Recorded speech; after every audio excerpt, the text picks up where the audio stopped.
Assalamualaikum warahmatullahi wabarakatuh. Om Swastiastu, salam budaya, salam kebajikan. Selamat datang di channel Denny Ni, jurnal sejarah dan spiritual. Dalam video kali ini saya akan mengupas tentang sejarah Prabu Siliwangi dan Nyi Subang Larang yang merupakan kakek dan nenek Sunan Gunung Jati beserta ayahanda dan ibundanya pendiri Kesultanan Cirebon. Nyai Mas Subang Larang adalah putri dari Ki Gedeng Tapa, seorang mangku bumi dari Nagari Singapura, putri dari Nyai Ratu Kranjang, putri Ki Gedeng Kasmaya, penguasa Guru Loka Mandala Wanagiri atau Kerajaan Wanagiri Cirebon, yang masih saudara dari Prabu Angga Larang. Nyai Mas Subang Larang lahir pada tahun 1404 Masehi. Carita Purwaka Caruban Nagari mengisahkan bahwa Nyai Mas Subang Larang adalah salah satu istri Raden Pamanarasa atau Maharaja Prabu Siliwangi, Raja Pajajaran. Nyai Mas Subang Larang berguru agama Islam kepada Syekh Kuro Nahdlatul Ain di Karawang. Syekh Kuro merupakan teman dekat ayahandanya Nyi Subang Larang. Ki Gedeng Tapa adalah seorang Syekh Bandar Pelabuhan Muara Jati. Menurut Carita Purwaka Caruban Nagari, karya Pangeran Arya Cirebon yang dibuat pada tahun 1720 Masehi. Nyai Subang Larang bernama asli Kumbang Kencana Ningrum. Nyai Subang Larang merupakan anak seorang raja di Nagari Singapura, yang merupakan nagari yang mempunyai pelabuhan terbesar dan terpenting di Jawa Barat. Ketika itu Jawa Barat dikuasai oleh dua kerajaan besar yang masih kerabat, yaitu Galuh yang berpusat di Ciamis dan Kerajaan Sunda yang berpusat di Pakuan Pajajaran Bogor. Kerajaan Sunda dipimpin oleh Raja Susuk Tunggal yang masih saudara dengan Prabu Angga Larang. Dua kerajaan ini menguasai beberapa kerajaan kecil seperti Singapura, Japura, Wanagiri, dan lainnya. Pada tahun 1415 Masehi, datanglah rombongan armada dari Cina yang dipimpin oleh Laksamana Cheng Ho yang beragama Islam di Muara Jati. Saat itulah Islam mulai dikenal di Pelabuhan Muara Jati. Pada tahun 1418 Masehi, tiba juga seorang ulama Islam bernama Syekh Hasanuddin bin Yusuf Siddiq yang menumpang perahu dagang dari Champa, kini termasuk wilayah Vietnam dan bagian Kamboja. Kemudian Syekh Hasanuddin pergi ke Karawang dan mendirikan pesantren di daerah Pura, Desa Talagasari, Karawang, dengan nama pesantren Kuro. Maka dari itu kemudian ia lebih dikenal dengan nama Syekh Kuro. Ki Gedeng Tapa menitipkan Nyai Subang Larang untuk belajar agama Islam kepada Syekh Kuro di Karawang.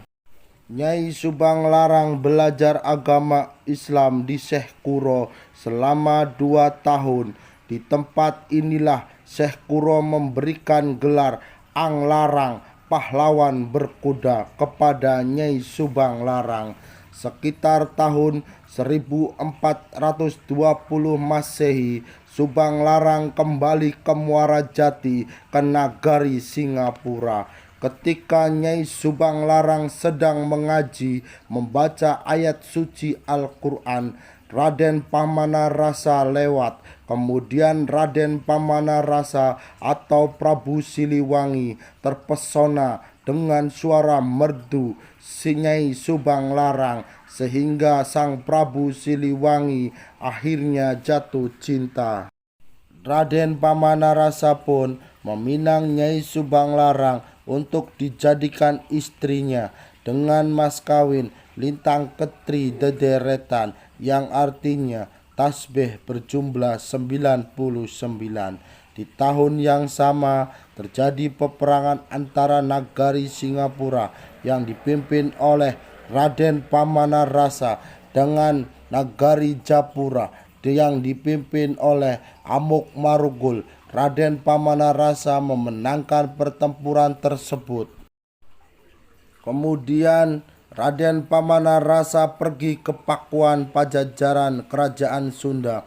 Di sana Raden Pamanarasa bertemu dengan Kentring Manik Mayang Sunda, adik Raja Amuk Marugul, yang juga putri dari Prabu Susuk Tunggal, yang tak lain adalah kakak ayahandanya sendiri. Meskipun sudah menikah dengan Nyai Subang Larang, Raden Pamanarasa juga menikahi Ratu Kentring Manik Mayang Sunda. Setelah pernikahan Raden Pamanarasa dengan Nyai Kentring Manik Mayang Sunda, Raden Pamanarasa diangkat menjadi raja. Raden Pamanarasa kemudian memboyong Nyai Subang Larang untuk tinggal di Kraton Pakuan Pajajaran bersama istrinya yang lain. Raden Pamanarasa diberi gelar Prabu Siliwangi. Semasa hidupnya Nyai Subang Larang dipercaya mendirikan pesantren dengan nama Kobong Amparan Alit di Teluk Agung yang kini berada di Desa Nanggerang, Kecamatan Binong. Pada sekitar tahun 1440 Masehi, Nyai Subang Larang meninggal dunia di Kraton Pakuan Pajajaran. Kemudian jenazahnya dibawa oleh Abdi Dalem untuk dimakamkan di Muara Jati, Nagari Singapura, tempat beliau lahir. Abdi Dalemnya bernama Eyang Gelok, yang dimakamkan di Kampung Cipicung, Desa Kosambi, Kecamatan Cipunegara. Nyai Subang Larang mempunyai 3 orang anak, yaitu Raden Walang Sungsang, Nyai Rara Santang, dan Raja Sanggara. Sepeninggal Nyai Subang Larang, anak-anaknya pergi dari Kraton Pakuan Pajajaran untuk memperdalam ilmu agama Islam. Ketiga anaknya inilah kemudian memegang peranan penting mengubah Jawa di bagian barat menjadi daerah pengembangan Islam. Pangeran Walang Sungsang atau Pangeran Cakrabuana menjadi penguasa Cirebon, pendiri Kesultanan Cirebon. Nyai Rara Santang memiliki anak bernama Sarip Hidayatullah yang kemudian dikenal dengan Sunan Gunung Jati, anggota Wali Songo. Raja Sanggara kemudian dikenal dengan nama Kian Santang. Konon menurut legenda, Sang Prabu Siliwangi pun meninggalkan Kraton Pakuan Pajajaran dan menghilang di hutan Sancang di selatan Garut. Sekian dan terima kasih kisah cerita ini.